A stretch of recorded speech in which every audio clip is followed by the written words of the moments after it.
Hello, my name is Michaela Dotson Dance, and I'd like to welcome you to our four-part video series on comprehensive sexual education. I hope that it removes any stigma or an apprehension you have on the subject. Thank you for watching. Hello, this is Michaela Dance, and I'd like to introduce you to our first topic on our four-part video series on comprehensive sexual education, which is, what is comprehensive sexual education? According to the Comprehensive Sexual Education Toolkit, it is a curriculum-based process of teaching and learning about the cognitive, emotional, physical, and social aspects of sexuality. Continuing, it aims to equip children and young people with knowledge, skills, attitudes, and values that will empower them to realize their health, well-being, and dignity, develop respectful social and sexual relationships, consider how their choices affect their own well-being and that of others, and understand and ensure the protection of their rights throughout their lives. CSA should be delivered in formal and non-formal settings, in school or out of school. It should be scientifically accurate based on research, facts, and evidence.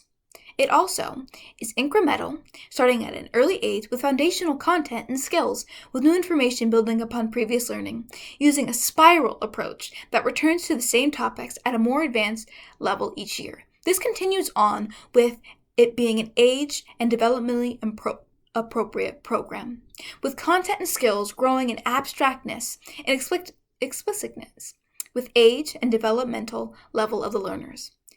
It also must accommodate developmental diversity, adapting for learners with cognitive and emotional development differences.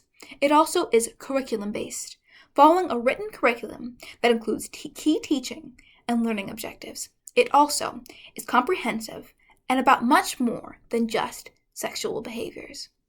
Continuing on, I would also like to mention that comprehensive sexual education addresses sexual and reproductive health issues, including, but not limited to, sexual and reproductive anatomy and physiology, puberty and menstruation, reproduction, contraceptives, pregnancy, and childbirth, as well as STIs, including HIV and AIDS. It also addresses the psychological, social, and emotional issues relating to these topics, including those that may be challenging in some social and cultural contexts. The key values of comprehensive sexual education include a human rights approach. It builds on and promotes universal human rights for all, including young people and children.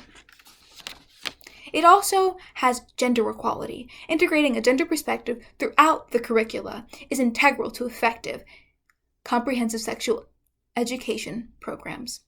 It's supposed to be transformative. It impacts whole cultures and communities, not simply individual learners.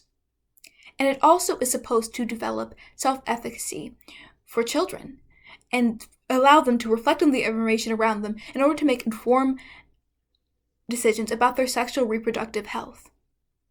Now that we understand what comprehensive sexual education is, I'd like to introduce you to the next topic that we will be talking to that Vanessa will introduce.